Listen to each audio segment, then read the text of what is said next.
When Jacob saw that there was grain in Egypt, Jacob said to his sons, "Why do you look at one another? Indeed, I have heard that there is grain in Egypt.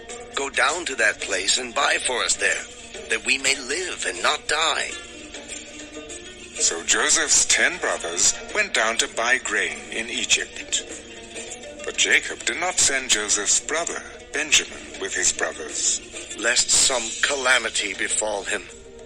And the sons of Israel went to buy grain among those who journeyed, for the famine was in the land of Canaan.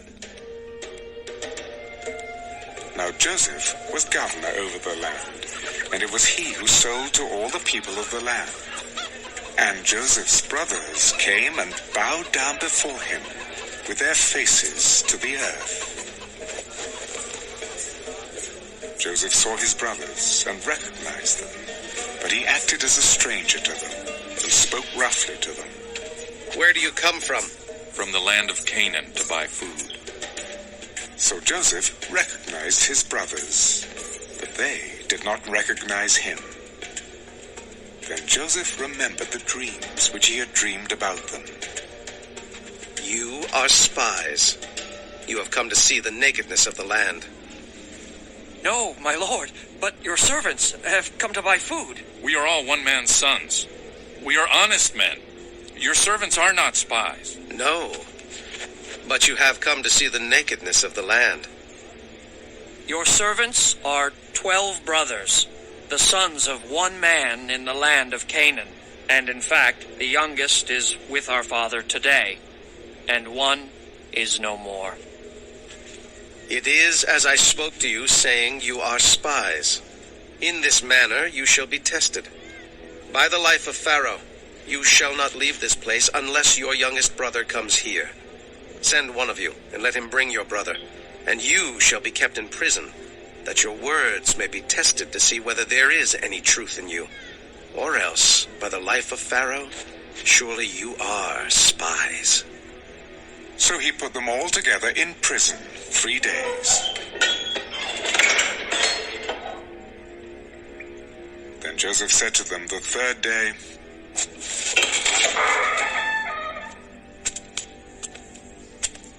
"Do this and live, for I fear God. If you are honest men, let one of your brothers be confined to your prison house. But you, go and carry grain for the famine of your houses, and bring your youngest brother to me, so your words will be verified, and you shall not die." And they did so.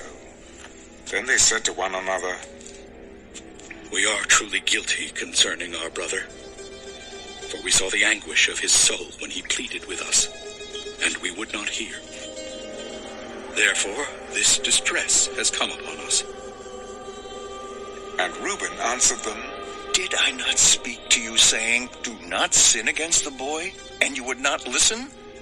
Therefore, behold, his blood is now required of us." But they did not know that Joseph understood them, for he spoke to them through an interpreter. And he turned himself away from them and wept. Then he returned to them again and talked with them.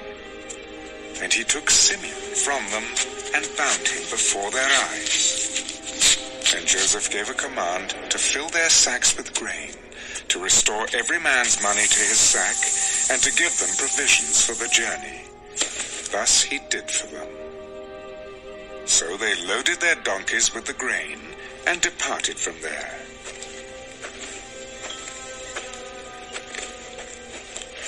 But as one of them opened his sack to give his donkey feed at the encampment, he saw his money, and there it was, in the mouth of his sack.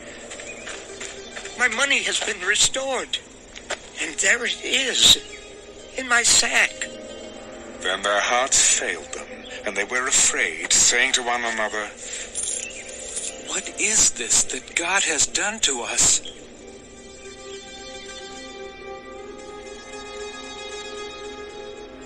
Then they went to Jacob their father in the land of Canaan, and told him all that had happened to them.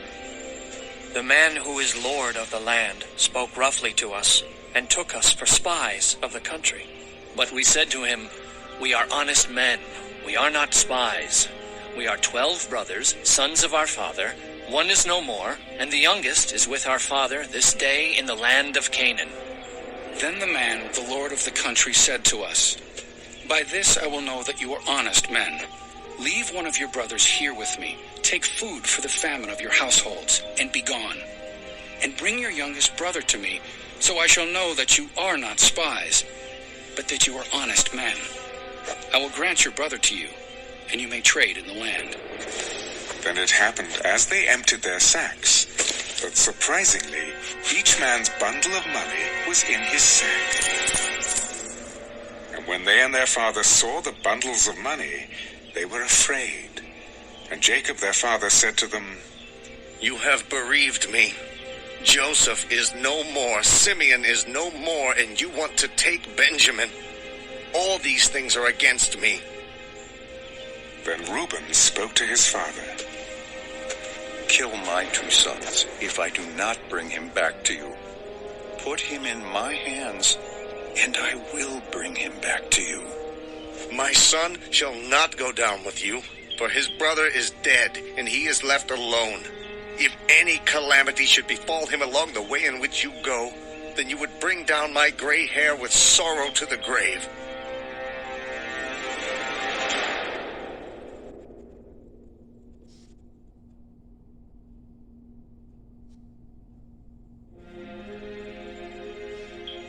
Now the famine was severe in the land. And it came to pass, when they had eaten up the grain which they had brought from Egypt, that their father said to them, "Go back. Buy us a little food." But Judah spoke to him, The man solemnly warned us, saying, You shall not see my face, unless your brother is with you. If you send our brother with us, we will go down and buy you food. But if you will not send him, we will not go down. For the man said to us, You shall not see my face, unless your brother is with you. "Why did you deal so wrongfully with me as to tell the man whether you had still another brother?" The man asked us pointedly about ourselves and our family, saying, "Is your father still alive? Have you another brother?" And we told him according to these words. Could we possibly have known that he would say, "Bring your brother down"? Then Judah said to Israel his father, Send the lad with me, and we will arise and go, that we may live and not die. Both we and you, and also our little ones. I myself will be surety for him. From my hand you shall require him. If I do not bring him back to you and set him before you, then let me bear the blame forever. For if we had not lingered, surely by now we would have returned the second time. If it must be so, then do this. Take some of the best fruits of the land in your vessels and carry down a present for the man. A little balm and a little honey, spices and myrrh, pistachio nuts and almonds. Take double money in your hand, and take back in your hand the money that was returned in the mouth of your sacks. Perhaps it was an oversight. Take your brother also, and arise. Go back to the man. And may God Almighty give you mercy before the man, that he may release your other brother and Benjamin. If I am bereaved, I am bereaved. So the men took that present and Benjamin, and they took double money in their hand, and arose and went down to Egypt, and they stood before Joseph. When Joseph saw Benjamin with them, he said to the steward of his house, Take these men to my home, and slaughter an animal, and make ready, for these men will dine with me at noon. Then the man did as Joseph ordered, and the man brought the men into Joseph's house. Now the men were afraid, because they were brought into Joseph's house. It is because of the money, which was returned in our sacks the first time, that we are brought in, so that he may make a case against us and seize us, to take us as slaves with our donkeys. When they drew near to the steward of Joseph's house, they talked with him at the door of the house.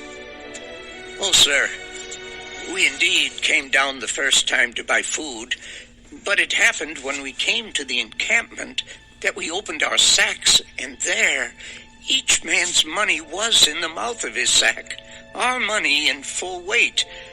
So we have brought it back in our hand. And we have brought down other money in our hands to buy food. We do not know who put our money in our sacks. Peace be with you. Do not be afraid. Your God and the God of your father has given you treasure in your sacks. I had your money. Then he brought Simeon out to them. So the man brought the men into Joseph's house and gave them water, and they washed their feet, and he gave their donkeys feed. Then they made the present ready for Joseph's coming at noon, for they heard that they would eat bread there. And when Joseph came home, they brought him the present, which was in their hand, into the house, and bowed down before him to the earth. Then he asked them about their well-being. Is your father well? The old man of whom you spoke? Is he still alive? Your servant, our father, is in good health. He is still alive. And they bowed their heads down and prostrated themselves. Then he lifted his eyes and saw his brother Benjamin, his mother's son. Is this your younger brother of whom you spoke to me? God be gracious to you, my son. Now his heart yearned for his brother. So Joseph made haste and sought somewhere to weep. And he went into his chamber and wept there. Then he washed his face and came out, and he restrained himself. Serve the bread. So they set him a place by himself, and them by themselves, and the Egyptians who ate with him by themselves, because the Egyptians could not eat food with the Hebrews, for that is an abomination to the Egyptians. And they sat before him, the firstborn according to his birthright, and the youngest according to his youth. And the men looked in astonishment at one another. Then he took servings to them from before him. But Benjamin's serving was 5 times as much as any of theirs. So they drank and were merry with him.